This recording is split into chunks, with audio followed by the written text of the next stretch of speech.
ہم نے تم کو مال دیا تھا قوم کی خدمت کے لیے، اپنے غریب رشتہ داروں کی خدمت کے لیے، محلے میں جو تم کو نظر آتے ہیں یتیم بیوہ مساکین، ان کی خدمت کے لیے ہم نے تم کو مال دیا تھا۔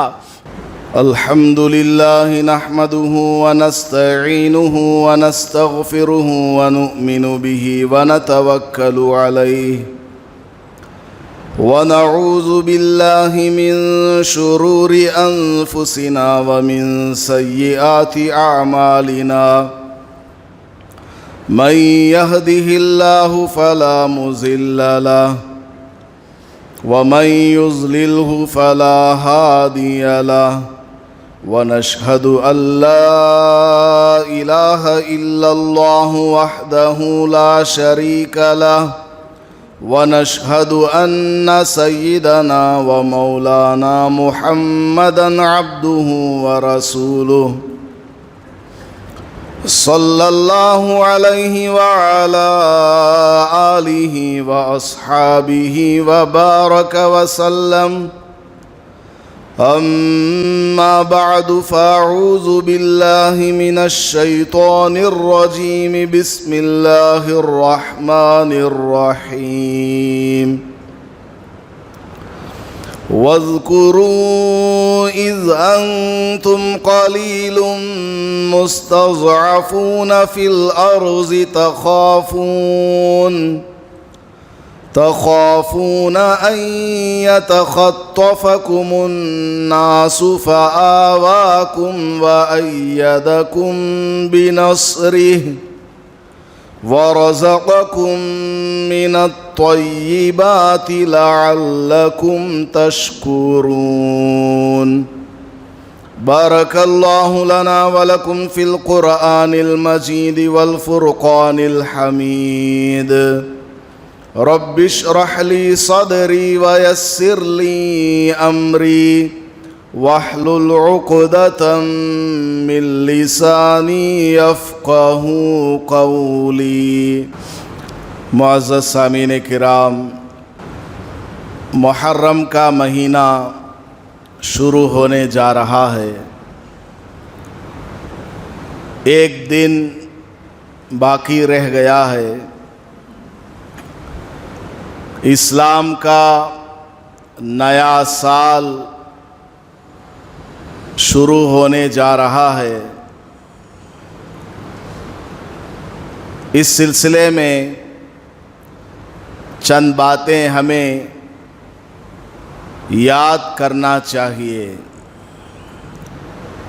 نیا اسلامی سال آ رہا ہے اور اسلامی سال کا آغاز ماہ محرم سے اور نبی پاک صلی اللہ علیہ وسلم کے ہجرت کے سال سے شروع کیا گیا ہے۔ ہر ایک قوم کے اندر تاریخ کو لکھنا اور تاریخ کو یاد رکھنا چلا آ رہا ہے۔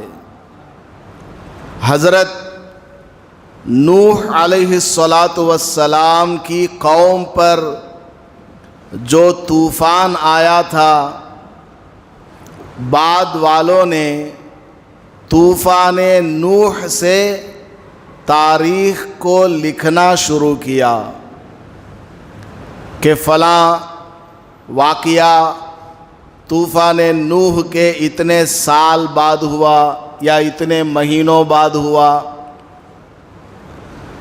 بعض قومیں کسی بادشاہ کے تخت نشین ہونے پر، سلطنت پر بیٹھ جانے پر، حکمران بنائے جانے پر اس دن کی تاریخ کو اور اس سال کو اپنی قوم کا سال شمار کیا اور اسی حساب سے وہ لوگ تاریخ لکھتے چلے آئے۔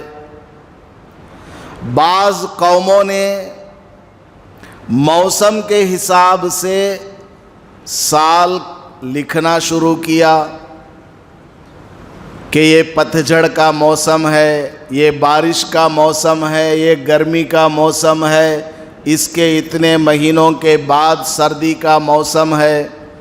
اس طرح ان لوگوں نے موسم کے حساب سے اپنا سال لکھنا شروع کیا۔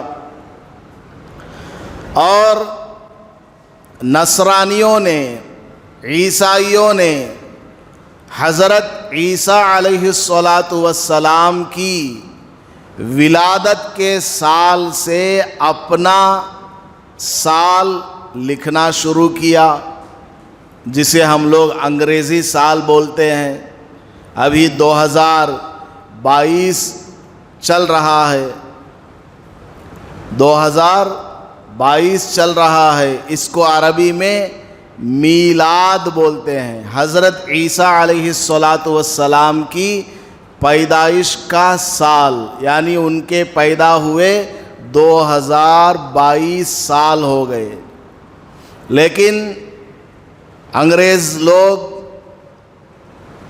2022 کو کیا بولتے ہیں؟ آفٹر ڈیتھ بولتے ہیں، AD لکھتے ہیں، یعنی حضرت عیسیٰ علیہ السلام کی وفات کو 2022 سال ہوئے ہیں، جبکہ حضرت عیسیٰ علیہ السلام وفات نہیں پائے ہیں، وہ زندہ ہیں، آج بھی وہ زندہ ہیں، آسمانوں میں ہیں۔ قیامت کے قریب جب دنیا میں فتنے فساد بہت زیادہ ہو جائیں گے، حضرت امام مہدی رضی اللہ تعالی عنہ کا ظہور ہوگا، اس کے 8 سال کے بعد دجال نکل کر کے آئے گا، تو دجال کو قتل کرنے کے لیے آسمان سے اللہ تبارک و تعالی دمشق کی جامع مسجد کے سفید مینارے پر فرشتوں کے ذریعے اتارے گا۔ 2 فرشتوں کے کندھوں پر اپنے دونوں ہاتھ، 2 فرشتوں کے اوپر اپنے دونوں ہاتھ رکھ کر کے آ رہے ہوں گے، سبز رنگ کی چادر ان کے اوپر ہوگی، داڑھی مبارک سے وضو کا پانی ٹپک رہا ہوگا۔ جب وہ آئیں گے تو باضابطہ سیڑھی لائی جائے گی ان کو مینارے کے اوپر سے نیچے اتارنے کے لیے۔ تو بہرحال یہ سب ہمارے اسلامی عقیدے ہیں جو قرآن سے اور حدیث رسول صلی اللہ علیہ وسلم سے ثابت ہیں۔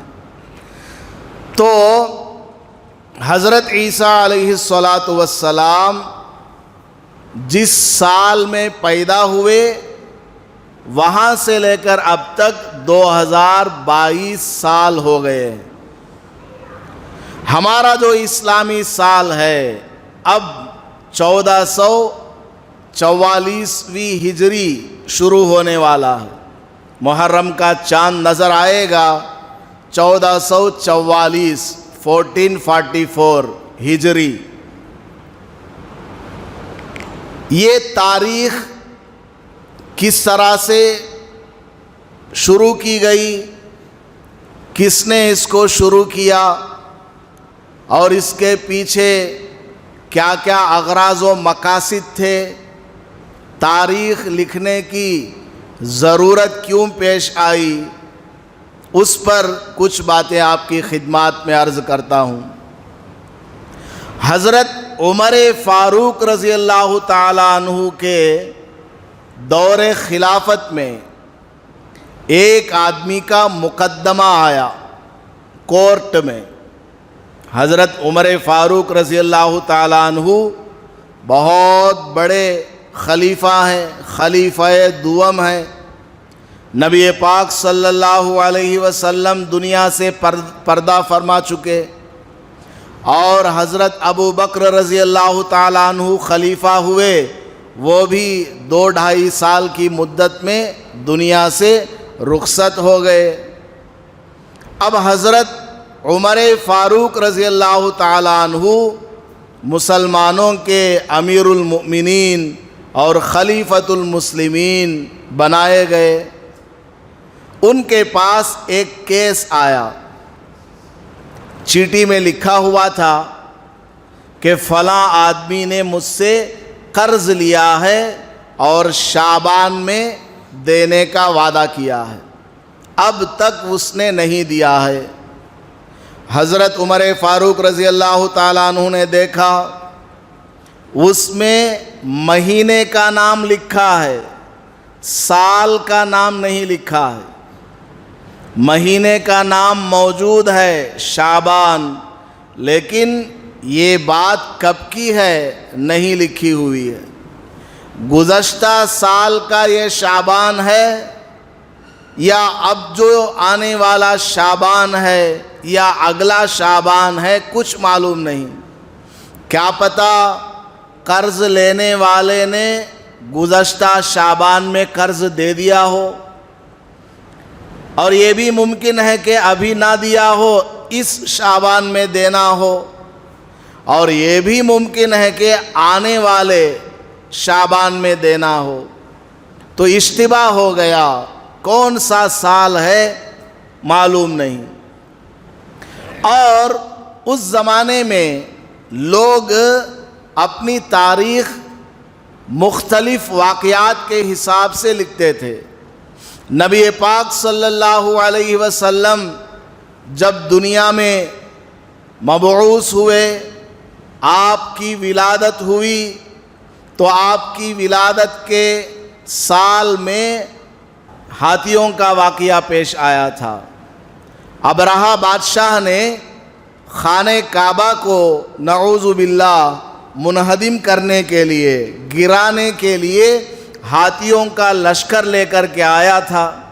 اللہ نے خانہ کعبہ کی حفاظت کی، آسمان سے ابابیل پرندوں کو بھیجا، اپنی چونچ میں چھوٹے چھوٹے معمولی سے کنکر لے کر پھینکتے تھے، وہ ایک ایٹم بام کی طرح ہاتھیوں کے اوپر وہ کنکر گرتے تھے اور سب ہلاک ہو گئے۔ بادشاہ وہاں سے بھاگ گیا، لیکن اس کو بھی عجیب بیماری لگ گئی اور وہ بھی بالآخر تباہ و برباد ہو گیا، مر گیا۔ تو یہ بڑا واقعہ پیش آیا تھا۔ تو عرب کا دستور یہ تھا، جب وہ لکھتے بعض لوگ تو تاریخ میں لکھتے کہ مثال کے طور پر ہمارے گھر میں شادی ہوئی ہاتھی والے قصے کے اتنے دنوں کے بعد۔ بعض لوگ لکھتے جب نبی پاک صلی اللہ علیہ وسلم کو پیغمبر بنایا گیا، 40 سال کی عمر میں حضور صلی اللہ علیہ وسلم کو نبوت ملی ہے، قرآن کا نازل ہونا شروع ہوا، تو بعض لوگ اس حساب سے لکھ لیتے تھے، انڈیویجولی، کمبائنڈلی نہیں، ہر آدمی اپنے حساب سے کوئی معاملہ ہوتا، لین دین کا معاملہ یا شادی بیاہ کا معاملہ ہوتا یا کسی کا انتقال ہو جاتا، اپنے حساب سے اپنی یادداشت کے لیے وہ لکھ کر کے رکھ لیتا تھا کہ ہمارے گھر میں فلاں واقعہ ہاتھی والے واقعے کے اتنے دنوں کے بعد ہوا، اتنے مہینوں کے بعد ہوا، یا حضور صلی اللہ علیہ وسلم کو پیغمبر بنائے جانے کے بعد اتنے سال بعد یا اتنے دنوں بعد واقعہ ہوا۔ اس طرح ہر آدمی اپنے اپنے حساب سے لکھ لیا کرتا تھا۔ حضرت عمر فاروق رضی اللہ تعالیٰ عنہ کے پاس جب یہ مقدمہ آیا قرض والا، تب حضرت نے کیا کیا، تمام صحابہ کو جوڑا کہ بیٹھو، کانفرنس کرتے ہیں، مشورہ کرتے ہیں کہ اسلامی ایک تاریخ متعین ہونی چاہیے، سب اسی کو فالو کریں گے، سال کی ابتدا کہاں سے کریں اور کہاں پر ختم کریں، مشورہ دو، رائے دو اپنی اپنی۔ تو بعض صحابہ نے رائے دی کہ عام الفیل کا واقعہ بہت بڑا واقعہ ہے، مکہ مکرمہ میں، ملک عرب میں، یعنی ہاتھیوں کا جو لشکر آیا تھا خانہ کعبہ کو منہدم کرنے کے لیے، لیکن ناکام ہو کر کے وہ سب تباہ و برباد ہو گئے۔ وہاں سے اسلامی تاریخ کا آغاز کیا جائے، اس سال سے حساب لگایا جائے کہ وہ پہلا سال ہے، اس کے بعد والا دوسرا سال، بعد والا تیسرا سال۔ حضرت عمر فاروق رضی اللہ تعالیٰ عنہ نے اس کو پسند نہیں فرمایا کہ یہ دوسروں کا بھی طریقہ ہے کہ کوئی بڑا واقعہ پیش آ جاتا ہے، وہاں سے لوگ تاریخ لکھنا شروع کر دیتے ہیں۔ کوئی بادشاہ بنا دیا گیا کسی دن کسی ملک میں، وہاں سے وہ لوگ تاریخ لکھتے تھے، کسی وجہ سے پسند نہیں کیا حضرت نے۔ اور ایک رائے آئی کہ نبی پاک صلی اللہ علیہ وسلم جس دن پیدا ہوئے، جس سال پیدا ہوئے، وہاں سے اسلامی تاریخ کا آغاز کیا جائے۔ حضرت عمر فاروق رضی اللہ تعالیٰ عنہ نے فرمایا یہ غیروں کا طریقہ ہے۔ حضرت عیسیٰ علیہ السلام جس سال پیدا ہوئے، وہاں سے یہ عیسائی تاریخ لکھ رہے ہیں پہلے سے۔ حضرت عیسیٰ علیہ السلام جس سال پیدا ہوئے تھے، وہاں سے یہ عیسائی نصرانی اپنی تاریخ کو لکھتے ہوئے آئے ہیں۔ اگر ہم نے حضور صلی اللہ علیہ وسلم کی ولادت کے سال سے اپنی تاریخ کو لکھنا شروع کیا تو ہم میں ان میں کامبینیشن پایا جائے گا، مشابہت پائی جائے گی، اور ہم کسی کی مشابہت کو اختیار نہیں کرتے۔ خود ہمارا اسلامک ایک کلچر ہونا چاہیے، خود ہمارا اسلامک ایک دستور ہونا چاہیے، لہٰذا ہم حضور صلی اللہ علیہ وسلم کی ولادت والے سال کو اپنا اسلامی سال نہیں شمار کریں گے۔ بعض لوگوں نے کچھ اور رائے دی کہ نبی پاک صلی اللہ علیہ وسلم کو جب نبوت ملی 40 سال کی عمر میں، وہاں سے اسلامی تاریخ کا آغاز کیا جائے، ڈیٹ شمار کیا جائے وہاں سے۔ حضرت عمر فاروق رضی اللہ تعالیٰ عنہ نے فرمایا نہیں، نبی پاک صلی اللہ علیہ وسلم کو جب نبوت ملی، اس وقت مسلمانوں کی حالت بہت زیادہ پستی کی طرف تھی۔ کلمہ پڑھنا گویا زہر پینے کے برابر تھا۔ خانہ کعبہ کی زیارت کے لیے نہیں جا سکتے تھے۔ کعبۃ اللہ میں نماز پڑھنا گویا اپنی موت مول لینا ہے۔ بلند آواز سے اذان نہیں، ایک جگہ اکٹھے ہو کر نماز نہیں پڑھ سکتے، قرآن کریم کی تلاوت نہیں کر سکتے۔ بڑی مشکل حالات میں مسلمان تھے۔ وہاں سے ہم اسلامی سال کا آغاز نہیں کریں گے کیونکہ وہ پستی کا زمانہ ہے۔ بعض نے کہا کہ نبی پاک صلی اللہ علیہ وسلم جس سال مکہ مکرمہ سے ہجرت فرما کر مدینہ منورہ تشریف لے گئے، وہاں سے اسلامی تاریخ کو شمار کیا جائے۔ حضرت عمر فاروق رضی اللہ تعالیٰ عنہ کو یہ رائے اور یہ مشورہ بڑا پسند آیا۔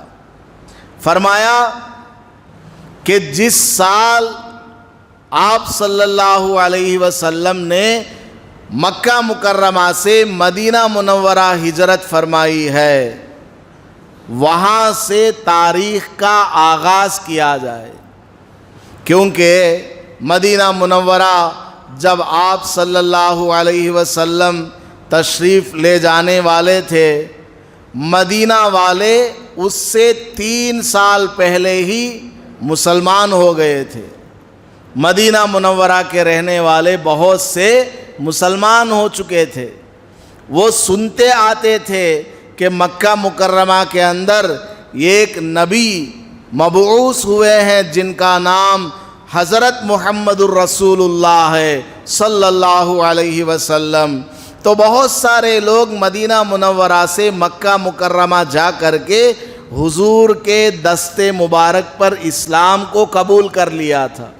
وہاں مدد کرنے والے لوگ پہلے سے موجود تھے، 2-3 سال پہلے سے وہاں موجود ہیں، اس لیے وہاں ہجرت کر کے آپ صلی اللہ علیہ وسلم تشریف لے گئے۔ اس کے بعد 10 سال وہاں آپ نے زندگی گزاری تو اسلام کا غلبہ ہوا۔ اسلام جو پستی میں تھا مکہ مکرمہ میں، مسلمان جو پستی کی حالت میں تھے، مدینہ منورہ جانے کے بعد وہاں پر اسلام کو، مسلمانوں کو سربلندی حاصل ہوئی، مسلمانوں کی تعداد میں اضافہ ہوا، مال و دولت میں اضافہ ہوا، طاقت کے اندر اضافہ ہوا، افراد کے اعتبار سے بھی اضافہ ہوا، اور مختلف ممالک میں اسلام پھیل گیا، حتیٰ کہ صحابہ رضی اللہ عنہم سفر کر کے افریقہ کی جنگلوں تک چلے گئے۔ افریقہ کی جنگلوں میں آپ جائیں گے، صحابہ کی وہاں قبریں آپ کو ملیں گی۔ خود ہمارے ملک میں بھی بعض صحابہ رضی اللہ عنہم اجمعین کی قبریں موجود ہیں، اور دوسرے ممالک کے اندر، چین کے اندر بھی بتایا جاتا ہے کہ صحابہ رضی اللہ عنہم اجمعین کی قبریں موجود ہیں۔ بخارا ہے، سمرقند ہے، رشیا ہے، اس کے اطراف تک صحابہ پہنچ گئے۔ کہاں مکہ مکرمہ، کہاں مدینہ منورہ، اور کہاں Bukhara, Samarkand, Russia, China, South Africa. تو اسلام کو غلبہ حاصل ہوا ہے کب سے؟ مدینہ منورہ ہجرت کر کے جانے سے۔ تو حضرت عمر فاروق رضی اللہ تعالیٰ عنہ نے فرمایا کہ مدینہ منورہ جس سال ہمارے آقا صلی اللہ علیہ وسلم ہجرت فرما کر تشریف لے گئے، وہاں سے تاریخ کو شمار کرنا شروع کیا جائے۔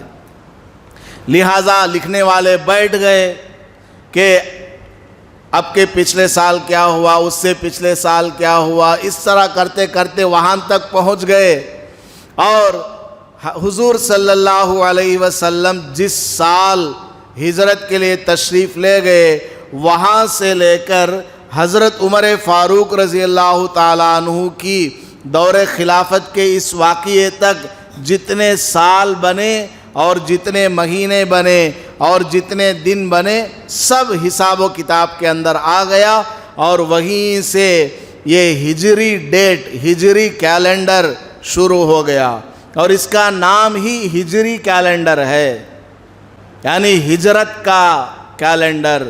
نبی پاک صلی اللہ علیہ وسلم نے اور صحابہ نے جو ہجرت فرمائی ہے، مکہ مکرمہ کو چھوڑا، جان کی قربانی دی، مال کی قربانی دی، جائیداد کو چھوڑا، رشتہ داروں کو چھوڑا، حتیٰ کہ اگر شوہر مسلمان ہو گیا، بیوی ابھی تک کافرہ ہے، شوہر نے بیوی کو بھی مکہ مکرمہ میں چھوڑ دیا، مدینہ منورہ چلے گئے۔ ایک بھائی مسلمان، دوسرا کافر ہے، بھائی نے اپنے کافر بھائی کو چھوڑ دیا، مدینہ منورہ آ گئے۔ باپ کو بھی چھوڑا، بیٹے نے باپ کو چھوڑ دیا، مدینہ منورہ آ گئے، کیونکہ ایمان اصل ہے، باپ بعد میں۔ اصل چیز ایمان ہے، ایمان کے بعد سارے رشتے ہیں۔ خونی رشتوں کی قدر بعد میں، سب سے پہلے ایمانی رشتہ۔ تو ہمارے صحابہ رضی اللہ عنہم اجمعین نے قربانی دی، اور مدینہ منورہ آپ صلی اللہ علیہ وسلم کے بعد میں ہجرت کر کے آ گئے، اور حضور سے پہلے بھی کچھ لوگوں نے ہجرت کر کے مدینہ منورہ چلے گئے تھے۔ تو بہرحال ہمارا جو اسلامی سال ہے، اس کا آغاز ہوتا ہے ہجرت کے سال سے۔ مدینہ منورہ میں جب آپ صلی اللہ علیہ وسلم ہجرت فرما کر تشریف لے گئے، وہاں پر 2 طرح کے لوگ تھے، ایک انجیل کو ماننے والے اور ایک تورات کو ماننے والے۔ زبور کو ماننے والے دنیا میں کہیں نہیں تھے۔ حضرت داؤد علیہ السلام کی قوم، حضرت موسیٰ علیہ السلام کی قوم تھی جو تورات کو مانتی تھی، اور حضرت موسیٰ علیہ السلام کو فالو کرتی تھی، اور حضرت عیسیٰ علیہ السلام کی کتاب انجیل کو ماننے والے لوگ بھی مدینہ منورہ کے اندر موجود تھے۔ یہ جو عیسائی تھے، نصرانی تھے، انجیل کو ماننے والے، یہ جاہل قسم کے لوگ تھے، ان کے پاس اتنا نالج نہیں تھا اور زیادہ پڑھے لکھے لوگ بھی نہیں تھے۔ اور ادھر جو یہودی تھے، تورات کو ماننے والے، یہ بڑے پڑھے لکھے لوگ تھے، مدینہ منورہ میں یمن سے آئے ہوئے تھے، اور ان میں بڑے بڑے علماء گزرے ہیں۔ ان میں ایک بڑے عالم حضرت عبداللہ ابن سلام ہیں۔ حضور صلی اللہ علیہ وسلم کے بارے میں انہوں نے خبر سنی کہ مکہ مکرمہ کے اندر ایک شخصیت ہے جن کا نام محمد ہے، اور وہ دعویٰ کرتے ہیں کہ میں پیغمبر ہوں۔ تو حضرت عبداللہ ابن سلام اپنی تورات میں دیکھا کرتے تھے، تورات کے اندر اللہ تبارک و تعالیٰ نے حضور صلی اللہ علیہ وسلم کے بارے میں لکھا ہوا ہے کہ وہ تشریف لانے والے ہیں، ان کی شکل و صورت ایسی ہوگی اور ان کے اخلاق ایسے ہوں گے، ان کو آسمانی کتاب دی جائے گی وغیرہ وغیرہ۔ تو جو باتیں حضرت عبداللہ ابن سلام، جو کہ یہودی عالم تھے، مسلمان نہیں تھے اس وقت، جو باتیں وہ مکہ مکرمہ سے آنے والوں سے سنا کرتے تھے، ان باتوں کو تورات سے میچ کیا کرتے تھے اور بالکل ایگزیکٹ نکل کر کے آتا تھا۔ دل میں بڑی خواہش تھی کہ میں ان کے ہاتھ پر مسلمان ہو جاؤں گا، اور وہ واقعہ بھی پیش آ گیا کہ نبی پاک صلی اللہ علیہ وسلم کو اللہ نے حکم فرمایا کہ مکہ مکرمہ میں رہ کر اب اسلام کو آگے بڑھانا بہت ہی مشکل ہے، آپ لوگ قربانی دو، ہجرت کرو، مدینہ منورہ کی طرف چلو، وہاں سے اسلام کو، مسلمانوں کو عزت ملے گی، ترقی ملے گی۔ چنانچہ آپ صلی اللہ علیہ وسلم مکہ مکرمہ سے ہجرت فرما کر مدینہ منورہ تشریف لائے۔ 425 کلومیٹر ہے آج کل کا جو حساب ہے، بس سے جائیں گے، سڑک بھی بالکل سیدھی، اور حضور صلی اللہ علیہ وسلم کے زمانے میں کتنا لمبا سفر ہوا ہوگا، پانی کا کوئی نام و نشان نہیں، روشنی کا کوئی نام و نشان نہیں، راتوں میں زہریلے سانپ، بچھو اور جنگل کے درندے، اور کوئی کھانے پینے کا سامان بھی نہیں۔ حضرت ابو بکر رضی اللہ تعالیٰ عنہ اور حضور صلی اللہ علیہ وسلم دونوں اللہ کی ذات پر توکل کرتے ہوئے نکل پڑے ہیں۔ ادھر اطلاع ملی مدینہ والوں کو کہ نبی پاک صلی اللہ علیہ وسلم تشریف لانے والے ہیں مدینہ منورہ میں۔ تو مدینہ منورہ کے لوگ خوشی کے مارے حضور کا استقبال کرنے کے لیے، حضور کو ریسیو کرنے کے لیے مدینہ منورہ سے باہر نکل آئے اور باؤنڈری پر کھڑے ہو گئے حضور کو ریسیو کرنے کے لیے کہ ہمارے محسن آ رہے ہیں، پیغمبر آ رہے ہیں، ہم ان کا استقبال کریں گے۔ اور چھوٹی چھوٹی معصوم بچیاں اپنی زبان سے حضور پاک صلی اللہ علیہ وسلم کی شان اقدس میں عربی زبان کے اندر اشعار کہہ رہے تھے۔ طلع البدر علینا من ثنیات الوداع وجب الشکر علینا، اس طرح ایک لمبا شعر ہے۔ چاند نکل کر کے آ رہا ہے، حضور پاک صلی اللہ علیہ وسلم کو چھوٹی چھوٹی 7-8 سال کی بچیاں کہہ رہی ہیں کہ وہ چاند نکل کر کے آ رہا ہے، دونوں طرف پہاڑ ہے، بیچ میں اندھیرا ہے، اس میں سے چاند نکل کر کے آئے، کس قدر خوبصورت ہوگا۔ زبردست اشعار انہوں نے کہے بچوں نے۔ اس طرح حضور کا استقبال کیا جا رہا تھا۔ حضرت عبداللہ ابن سلام جو کہ یہودی عالم تھے، ان کو معلوم ہوا تو وہ بھاگے بھاگے آئے حضور کو دیکھنے کے لیے، اور بھیڑ بہت زیادہ تھی، نظر نہیں آئیں گے حضور، تو انہوں نے کیا کیا؟ درخت کے اوپر چڑھ گئے کہ سب سے پہلی نظر اس چاند کے اوپر میری پڑنی چاہیے، سب سے پہلے میں ان کا دیدار کروں گا۔ یہ کہہ کر حضرت عبداللہ ابن سلام درخت کے اوپر چڑھ گئے اور وہاں سے جھانک جھانک کر اس گھاٹی کی طرف دیکھنے لگے، اس راستے کو تکتے رہے۔ اتنے میں نبی پاک صلی اللہ علیہ وسلم بڑے ہی آب و تاب کے ساتھ وہاں سے ظاہر ہوئے۔ حضرت عبداللہ ابن سلام نے جب اپنی آنکھوں سے دیکھا، ادھر تورات میں پڑھا تھا کہ حضور کی شکل کیسی ہوگی، بالکل آنکھوں سے وہی شکل نظر آ رہی ہے۔ حضور کی ہائٹ کتنی، ویسے ہی ہائٹ ہے جیسے تورات میں لکھا ہے۔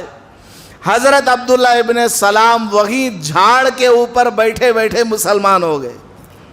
جھاڑ کے اوپر بیٹھے بیٹھے دل ہی دل میں اسلام کو قبول کر لیا کہ میں اس پیغمبر برحق پر ایمان لاتا ہوں، یہ جو دین لے کر آئے ہیں ان کو میں سچا مانتا ہوں، اور یہ جو کچھ حکم دیں گے جو اللہ کی طرف سے وحی نازل ہو رہی ہے اس کی میں اتباع کرتا ہوں۔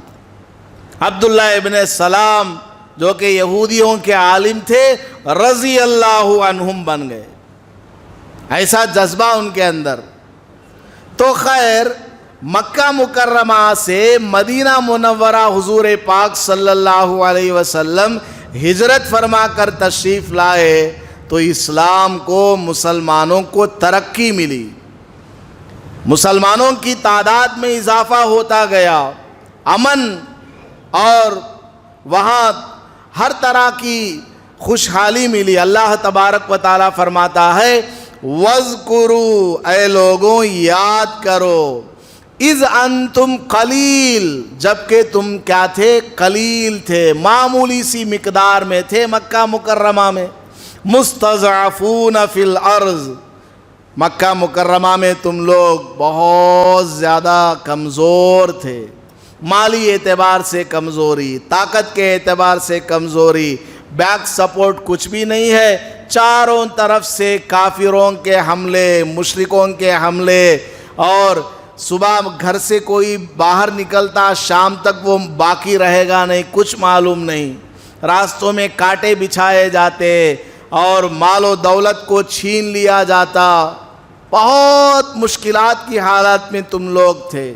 تخافون ان یتخطفکم الناس، روزانہ تمہیں یہ ڈر ہوا کرتا تھا کہ کہیں تمہیں کوئی دبوچ نہ لے، تمہیں کوئی دبا نہ دے، قتل نہ کر ڈالے۔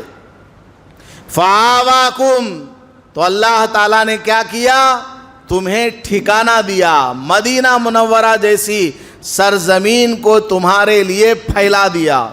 وَأَيَّدَكُمْ بِنَصْرِهِ، اور اللہ تبارک و تعالیٰ نے تمہیں اپنی مدد کے ساتھ نصرت کی، تمہاری مدد کی اللہ تبارک و تعالیٰ نے خاص اپنی جانب سے، فرشتوں کو اللہ نے آسمان سے نازل فرمایا مختلف موقعوں پر اور تمہاری مدد کی۔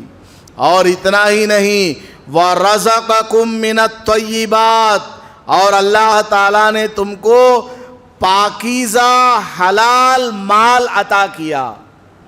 صحابہ رضی اللہ عنہم اجمعین کو وہاں سے جو فتوحات ہوئے تو ایک دم پاکیزہ اور حلال مال کاروبار کے ذریعے، مال غنیمت کے ذریعے اور دوسرے طریقوں کے ذریعے اللہ تعالیٰ نے صحابہ کو دیا، اور صحابہ مدینہ منورہ میں ایک دم بڑے مالدار بھی ہو گئے۔ کچھ غریب بھی تھے، لیکن اکثر صحابہ کی مجموعی اعتبار سے، ایوریج اور پرسنٹیج کے اعتبار سے مدینہ منورہ میں آنے کے بعد مسلمانوں کے اندر ترقی ہو گئی، اکانومی کے حساب سے مسلمان مضبوط ہو گئے۔ تو حضرت عمر فاروق رضی اللہ تعالیٰ عنہ نے فرمایا کہ اسلام کو، مسلمانوں کو عروج ملا، ترقی ملی مدینہ منورہ ہجرت کرنے کے بعد۔ لہٰذا اسلامی تاریخ کا نیا سال کا آغاز ہم کون سے سال سے کریں گے؟ اس سال سے کریں گے جس سال نبی پاک صلی اللہ علیہ وسلم نے مکہ مکرمہ سے مدینہ کی طرف ہجرت فرمایا تھا۔ لہٰذا وہیں سے یہ سلسلہ چلا ہوا آیا۔ اب 1443واں سال ختم ہو رہا ہے۔ اب ایک دن کے بعد جیسے ہی چاند نظر آئے گا، محرم کا مہینہ شروع ہوگا، تو 1444واں سال شروع ہو جائے گا، اگلا سال شروع ہو جائے گا۔ تو نیا سال جب آتا ہے ہمیں پیغام دیتا ہے، نیا سال آتا ہے تو ہمیں پیغام دیتا ہے۔ کیا پیغام دیتا ہے؟ کہ تم اپنی تاریخ کو یاد کرو۔ یہ وہی سال ہے ہجرت کا جس میں مسلمانوں نے قربانی دی ہے، مسلمانوں نے قربانی دی ہے، مکہ مکرمہ کو چھوڑا صرف اور صرف اللہ کی خاطر، اپنا مال چھوڑا، جائیداد کو چھوڑا اور چند رشتوں کو بھی چھوڑا اللہ کی خاطر، اپنے مفاد کے لیے نہیں، ذاتی مفاد کے لیے نہیں، صرف اللہ کی خاطر ان تمام چیزوں کی قربانی دی اور مدینہ منورہ آئے تو اللہ نے ان کو ترقی عطا فرمائی۔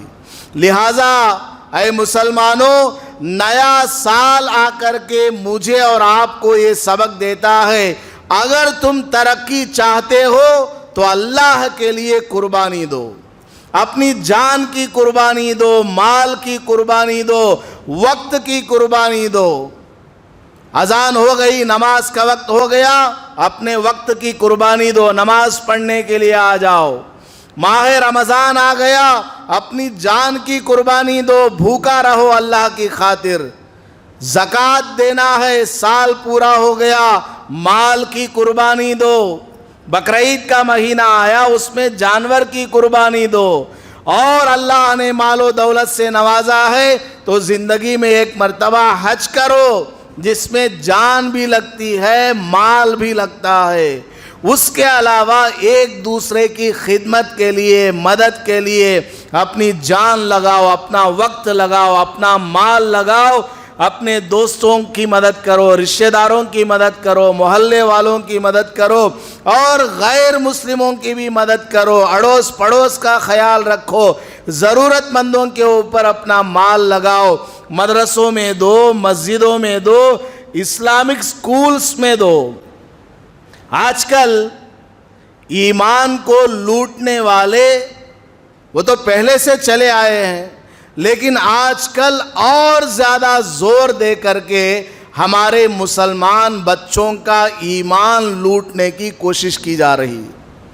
نام کے اعتبار سے ہمارا بچہ مسلمان رہے گا، عقیدے کے اعتبار سے اس کو کچھ بھی نالج نہیں ہوگی۔ ایسا ہمارے بچوں کو بنا کر کے چھوڑا جا رہا ہے، جس کی وجہ سے وہ بچے جب کالج تک پہنچ جاتے ہیں اور کالج میں ادھر ادھر کی اندھی محبت میں یا کسی اور چیز میں پھنس کر کے غیر اسلامی طریقے اختیار کرنے لگتے ہیں، بلکہ بعض تو مرتد بھی ہو رہے ہیں، اسلام سے بھی باہر نکلنے کے لیے تیار ہیں، لیکن اپنی جذبات کو پورا کرنا ان کو لازم ہے، ایسا وہ بن رہے ہیں۔ لہٰذا اسلامک سکولز کا قائم کرنا بہت زیادہ ضروری ہے۔ ہمارے علماء کرام فرماتے ہیں کہ ضرورت کی جگہ پر اگر اسلامک سکول کو قائم کیا گیا تو وہاں پر اسلامک سکول قائم کرنے سے وہی ثواب ملے گا جو ثواب مسجد بنانے کا ملتا ہے۔ ہمارے بچے پڑھیں گے نہیں، لکھیں گے نہیں تو ہماری قوم کی خدمت کون کرے گا؟ اسپتالوں میں ہمارے مسلمان ڈاکٹرز نہ ہوں، کورٹ کچہریوں میں ہمارے مسلمان وکیل اور لائرز نہ ہوں، بڑے بڑے آفیسرز کے اندر ہمارے مسلمان کے 4-5 اگر آفیسرز نہ ہوں تو ہماری قوم کی صحیح رہبری، گائیڈنس کون دے گا؟ ہمیں گائیڈ کرنے والا کون ہوگا؟ کیا ہم دشمنان اسلام پر کچھ بھروسہ کر سکتے ہیں جو کہ ہمیشہ ہمارے ایمان کے در پہ رہتے ہیں، ہمارا ایمان چھیننا چاہتے ہیں، ہمیں صفحے ہستی سے مٹانا چاہتے ہیں؟ کچھ لوگ، سب نہیں۔ تو بہرحال ہمیں چاہیے کہ ہم اپنے بچوں کے لیے تعلیم کا نظام مضبوط کریں۔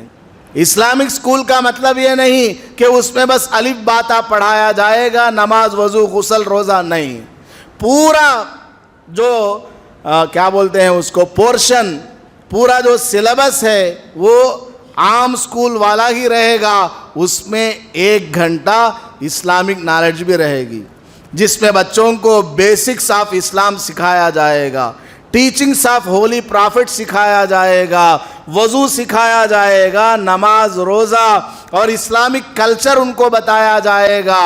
آج ہماری بچیاں پردے کے ساتھ جاتی ہیں کالجز میں، وہاں پر زبردستی ان کا پردہ اتروایا جاتا ہے، اور بہت ساری حرکتیں جان بوجھ کر ہماری بچیوں کے ساتھ کی جاتی ہیں۔ اتنے مالدار ہیں، کیا کریں گے؟ مال لے کر کے کیا قبر میں ہمیں دفن ہونا ہے؟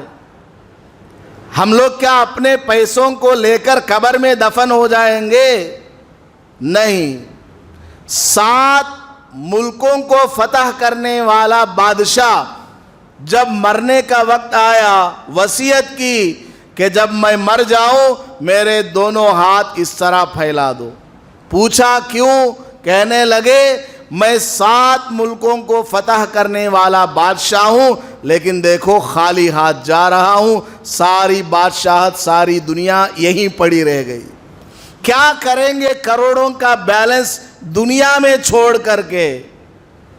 پیڑھیوں تک، 10-20 پیڑھیوں تک کا مال لوگوں نے اپنے پاس جمع کر کے رکھا ہے۔ منع نہیں ہے، لیکن صحیح راستے پہ استعمال تو کرو۔ اسلامک سکولز بناؤ۔ کتنے مسلمان بچے ایسے ہیں بیچارے پڑھنا چاہتے ہیں، نالج بھی ہے، ٹیلنٹ بھی ہے، پیسہ نہ ہونے کی وجہ سے میکینک کے کاموں میں لگ گئے، گھر چلا نہیں پا رہے ہیں، اس لیے ماں باپ نے بچوں کو مزدوری پہ لگا دیا، حالانکہ اچھے ٹیلنٹڈ ہیں، اچھے پڑھنے والے۔ کل میں ایک جگہ نکاح پڑھانے کے لیے گیا، وہاں ایک کو میں نے دیکھا وہ اپنی پڑھائی چھوڑ کر کے کام پہ لگا ہوا۔ میں نے کہا بھائی پڑھائی کیوں چھوڑ دی؟ پڑھ لو، مکمل نہیں پڑھ سکتے تو اتنا کم از کم 4-5 سال پڑھ لو، تب جا کر تم کچھ کر پاؤ گے۔ وہ بیچارہ اپنا سر جھکا کر کے بیٹھ گیا، کیا سنائے گا؟ گھر کی جو پریشانی ہے، ماں کی جو پریشانی ہے، ہفتہ بھر 400-500 روپے کی دوا کھانے والی ماں، اور باپ وہ بیچارہ معذور، اس کی تنخواہ بھی کم، تو گھر کا خرچہ کیسے چلے گا؟ کرائے کا مکان ہے، 5-5 ہزار روپیہ کرایہ ہے، کیسے ادا کرے گا؟ اس لیے بیچارہ وہ بھی کام پہ لگ گیا، پڑھائی کو چھوڑ دیا۔ اور ہم سب دیکھ رہے ہیں، آج میں دل کھول کر کے بول رہا ہوں، بالکل مرنے کے بعد مجھے بھی جواب دینا ہے، بالکل صاف بول رہا ہوں، یاد رکھ لیجئے۔ ہم سب جتنے لوگ اپنی آنکھوں سے یہ سب دیکھ رہے ہیں اور ہمارے پاس پیسہ رکھا ہوا ہے، ہم نے ان کی مدد نہیں کی، قیامت میں ہم سے حساب لیا جائے گا۔ قیامت میں ہمارا گریبان پکڑا جائے گا کہ ہم نے تم کو جو مال دیا تھا کس لیے دیا ہوا تھا کہ تم اکیلے ہی بلڈنگوں پہ بلڈنگ بنا لو اور خوب عزت کو بٹورو؟ نہیں، ہم نے تم کو مال دیا تھا قوم کی خدمت کے لیے، اپنے غریب رشتہ داروں کی خدمت کے لیے، محلے میں جو تم کو نظر آتے ہیں یتیم بیوہ مساکین، ان کی خدمت کے لیے ہم نے تم کو مال دیا تھا۔ تمہارے لیے تو مہینے کے 25,000 روپے کافی تھے، کروڑوں بیلنس جو ہم نے تم کو دیا ہوا ہے وہ تمہارے نہیں، اوروں کے لیے ہم نے تمہارے ذمہ دیا ہوا۔ صرف زکوٰۃ دے لینے سے ہماری ذمہ داری پوری نہیں ہوتی، صرف صدقہ فطر قربانی کر لینے سے، عقیقہ ولیمہ کر لینے سے ہماری ذمہ داری پوری نہیں ہوتی۔ ہمارے بچے مرتد ہوتے جا رہے ہیں, ہماری بچیوں کا پردہ گھسیٹ کر کے وہاں بے عزت کیا جا رہا ہے کالجوں کے اندر, یونیورسٹیوں کے اندر, اور ہمارے پاس بیلنس کا بیلنس پڑا ہوا ہے اور زمین ایکڑ کے ایکڑ پڑے ہوئے ہیں, خالی پڑے ہوئے ہیں. یہ سب اللہ نے کس لیے دیا؟ قوم کی خدمت کے لیے. چھوٹے چھوٹے سکولز بناؤ, اچھے اچھے انٹلیکچوئلس ہیں, علماء سے مشورہ لو کہ اس کو کیسے بنانا, مشورہ دینے والے لوگ ہیں, سپورٹ کرنے والے لوگ ہیں, سلیبس کے بارے میں, ہر چیز کے بارے میں. پھر دیکھیے ہمارے بچے کیسے پڑھیں گے, تعلیم کے اعتبار سے بھی ترقی کریں گے اور وہ مسلمان بن کر بھی باقی رہیں گے, مسلمان بن کر بھی وہ باقی رہیں گے. مرنے کے بعد ہمارے بچوں سے تم ڈاکٹر تھے دنیا میں یا لائر تھے یہ نہیں پوچھا جائے گا. مرنے کے بعد ہمارے بچوں سے پوچھا جائے گا بتا تو دنیا میں مسلمان تھا یا نہیں تھا. بہت لمبی یہ ٹاپک ہے, انشاءاللہ کبھی موقع ملے گا تو تفصیل سے ہاتھ جوڑ کر کے آپ کے سامنے بیان کروں گا. تو میں یہ عرض کر رہا تھا کہ اسلام کا نیا سال شروع ہوتا ہے تو ہمیں یہ سبق دیا جاتا ہے کہ اگر تم ترقی چاہتے ہو تو اسلامی سال کہاں سے شروع ہوا بتاؤ؟ ہجرت سے شروع ہوا. صحابہ نے, نبی پاک صلی اللہ علیہ وسلم نے قربانی پیش کی تو ان کو ترقی ملی. لہٰذا تم بھی کیا کرو؟ قربانی دو. تم بھی کیا کرو؟ جد و جہد کرو. مال کے اعتبار سے قربانی دو, جان کے اعتبار سے قربانی دو. جس کام سے دوسروں کا فائدہ ہوتا ہے وہ کام کرو, جب تم کو بھی ترقی ملے گی اور دوسروں کا تعاون بھی ہو جائے گا. اللہ پاک ہمیں گزرے ہوئے سال سے سبق لینے کی اور آنے والے نئے سال کو اچھا بنانے کی توفیق عطا فرمائے. آمین. وآخر دعوانا ان الحمد للہ رب العالمین. ویڈیو کے نیچے سبسکرائب کے بٹن پہ کلک کریں, بیل کے آئیکن پہ کلک کیجئے تاکہ ہر نئی ویڈیو کی نوٹیفیکیشن آپ کو مل جائے.